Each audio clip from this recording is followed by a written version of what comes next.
spooky fettuccine, my children. Creepypastas have been a thing on the internet for quite a while. I like it that so many are happy to share around scary stories with each other, but I wish those stories could have some comic form. How fortunate that a YouTuber named Mr. Creepypasta decided to do just that.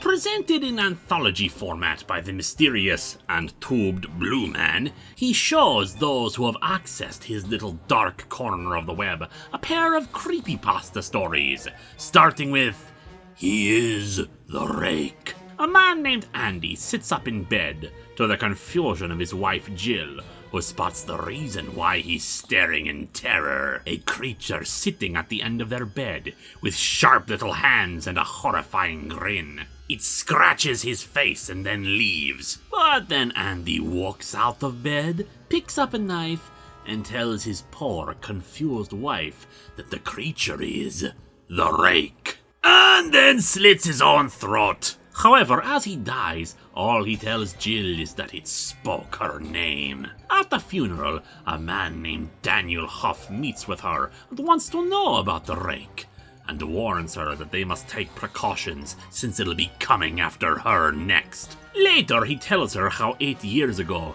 the Rake came and did the same thing to his wife, hypnotized her until she jumped off the roof. According to Daniel's research, the Rake has existed as far back as the 17th century. He wants to use Jill as bait to lure in the Rake, which she is less than enthusiastic about and wants to call the police. But since Daniel is obsessed, he drugs her and stays up waiting for him. The Rake arrives as predicted, but he becomes hypnotized as well, unable to shoot it as it looks at him. After it leaves, it keeps him frozen so that Jill can get up and shoot herself with his gun, but warns him that it spoke his name to her. Still, we shouldn't feel too bad for Daniel.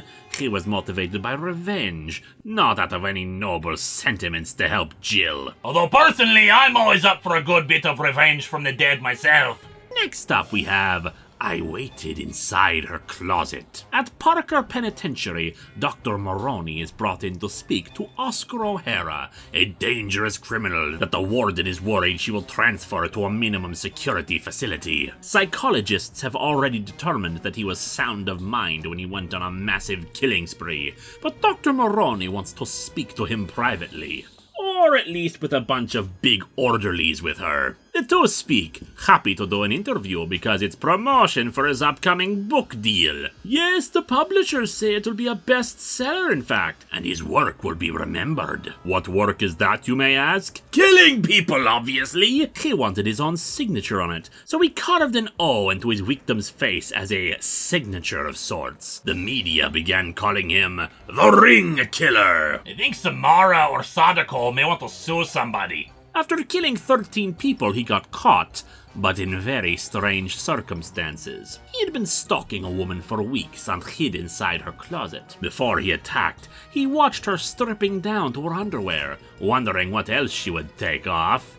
And that turned out to be her skin! The creature, possessing only a giant mouth in the middle of its face, heard his shocked exclamation and chased him out of the house. Some passerbys wonder if he's okay, but then the woman he was stalking came out, skin and all, saying that he was trying to kill her, and thus he was caught. However, the truth will not be coming out, for it turns out Dr. Maroney and her orderlies are the same race as this would-be victim, and intend to keep him locked up forever, heavily sedated, so the world will never find out about the truth. But then again, the Blue Man's watchers may have their own truth to experience after seeing such terrifying tales. Creepypastas are wonderful, my children. Horror stories spread and enjoyed by those of you out there.